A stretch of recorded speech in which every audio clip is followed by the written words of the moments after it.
So Jacksonville is lining up to be a really nice test for Brock Purdy if he does indeed return for the 49ers this week. Some crazy numbers surrounding their defense early in this season. I'm in Potrero Hill, by the way. Decided to stop for coffee. Downtown San Francisco skyline behind me. Figured, hey, we need to talk about Jacksonville's league-leading 7 interceptions. All while the 49ers don't have any. The 49ers are dead last, 0 interceptions. In fact, the 49ers are 3-0, despite the fact that they're -1 in turnover differential.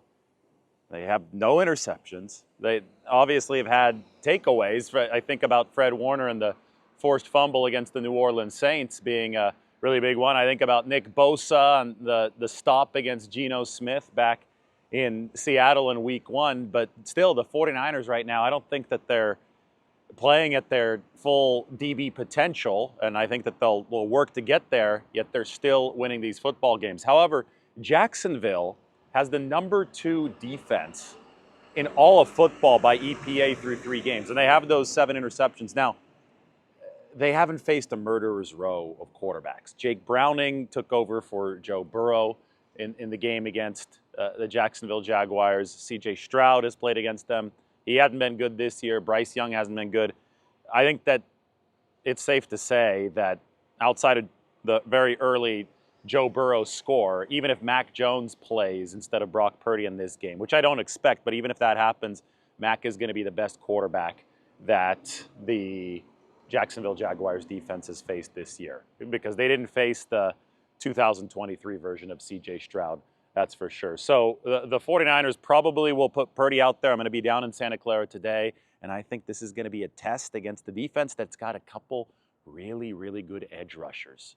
You look at Josh Hines-Allen, not to be confused with Josh Allen over in Buffalo, and you look at Trayvon Walker, former top draft pick Trayvon Walker, and you say these guys can get after it from the edge. They have quite a bit of pressure production this year.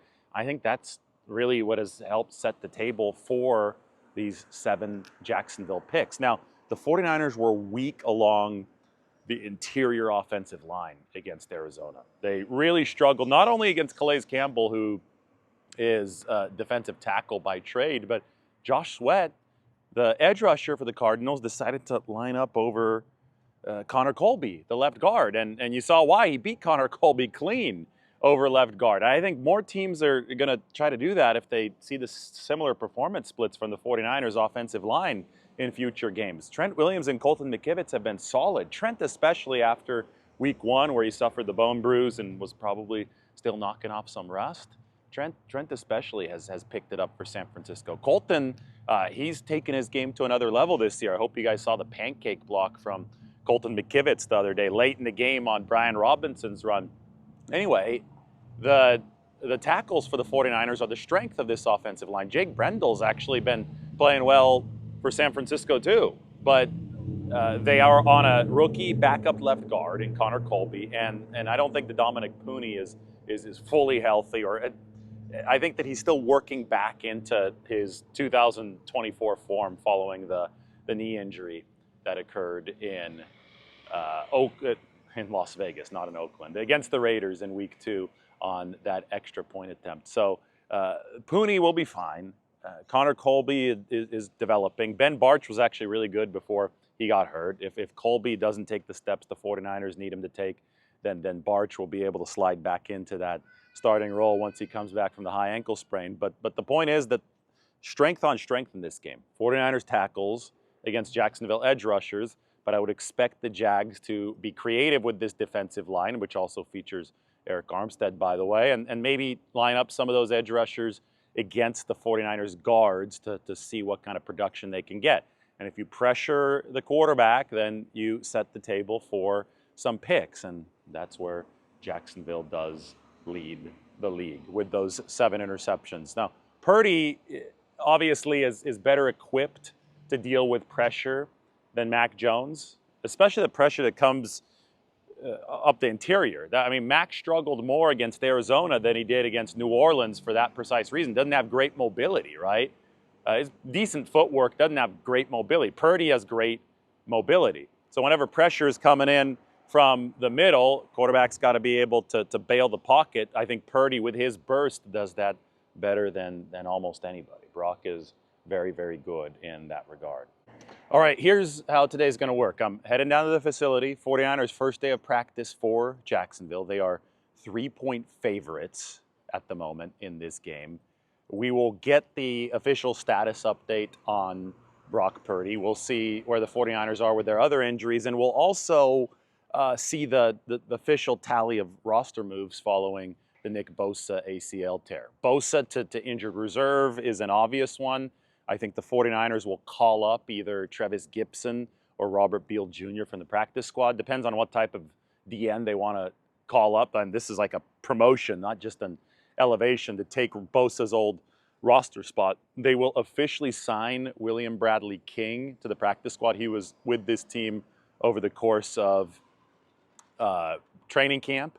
So he's going to fill in one of those practice squad spots that should be vacated by either Beal or Gibson. Beal, lighter, edge rusher, speed kind of guy, more cut from the cloth of somebody like Bryce Huff, while Travis Gibson's going to be a little bit heavier. It might be able to give you a little bit more of that 3-down impact that obviously Nick Bosa was able to have. So we'll see how the 49ers shuffle the deck at that defensive end position. A lot of it's going to depend on Bryce Huff's growing workload, what the 49ers are comfortable with there. And, Mykal Williams, I can't really say his workload's going to grow all too much because he's already been taking a whole heck of a lot of snaps, and he's been really, really good for the 49ers. They also might sign a safety.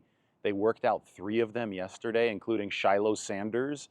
That is primetime son. The other safety they worked out, one of the other 2, was Jalen Mahoney, the Vanderbilt product who's been with the 49ers before. So they have an extra practice squad spot even after they do officially sign William Bradley King, the defensive end, and maybe the 49ers really just want to bolster that safety position. They've been really kind of a man short there ever since they had to cut Richie Grant at the 53-man selection because of roster numbers elsewhere. So maybe now's the time to get another safety in the building on the practice squad. Hence the Shiloh Sanders workout, the Jalen Mahoney workout. If I had to predict, it's a Mahoney signing if the 49ers do fill out that practice squad with safety. Obviously, William Bradley King, and then either Beal or Gibson up from the practice squad. And they can always promote one of those guys and elevate the other, but you've got to be careful with your elevations. You only get 2 per week and 3 per player over the course of the season. So that's what's going to happen today. Jacksonville, a team with a lot of picks this year and a good defense so far. They haven't played the best quarterbacks in the league, that's for sure, but they're ranked number 2 defensively with the teams that were put on their schedule, put on the table in front of them. That's all you can do in this football league, and the 49ers have to be ready to play some efficient offense, probably with Brock Purdy back as their QB.